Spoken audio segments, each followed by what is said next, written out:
अभी हम किराए पे रह रहे हैं। अभी 3 माह का किराया हो गया है 12,000 रुपया। तो वो भी कह रहे किराया दो, नहीं तो अब मकान खाली कर दे। हम कहाँ जाएंगे? बस यहाँ बेटी का होना एक बाप के लिए और माँ बाप के लिए ऊपर बोझ है। बस जिसके घर बेटा है उससे वाह होती है, जब उसके पैसे हैं उसके पास।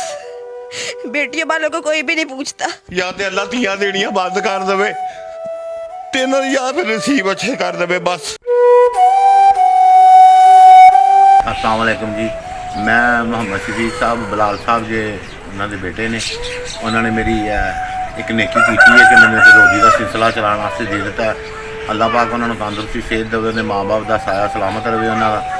मैं तो इन्ना को हो गया मजबूर, इन 2 रुपये 1 रुपया कमा के अपने बच्चों का सिलसिला चला रहे हैं। जोड़ा उन्होंने करदा कुरदा जो भी मेरी उन्होंने गैबी मदद की है, तो उनके वास्ते मैं बड़ा मशहूर हाँ उन्होंने पूरी टीम का। तो बलाल शफीक साहब होना का भी, क्योंकि उन्होंने माँ बाप ने उन्होंने तरबीयत बहुत अच्छी दी कि माड़े के सिर पर हथ रखते हैं और जिथे भी जाते हैं शफकत वाला हथ रख देंगे।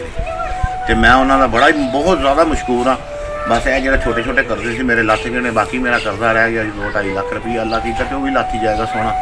यह तुहाडे सामने वेख लो चीज़ां ने मैं लगाई है दुकानदारी सारी। मैं तुहानूं दिखाना यह चीज़ां ने, देखो मैं ला के तो सुबह सुबह बैठ जाना वा।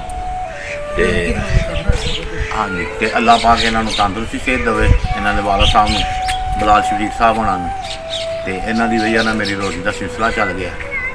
तो मैं ही उन्होंने टीम का बड़ा मशहूर हाँ, शुक्रगुजार करना, शुक्रिया अदा करना उन्होंने दिलों कर रहे हैं। मेरे बच्चे दुआवां करते हैं, नमाज पढ़ के दुआवां करते हैं बलाल साहब वास्ते, उन्होंने वालदा वास्ते, उन्होंने वालद साहब वास्ते कि अल्लाह उन्होंने माँ बाप का साया उन्होंने सिर ते सलामत रहे।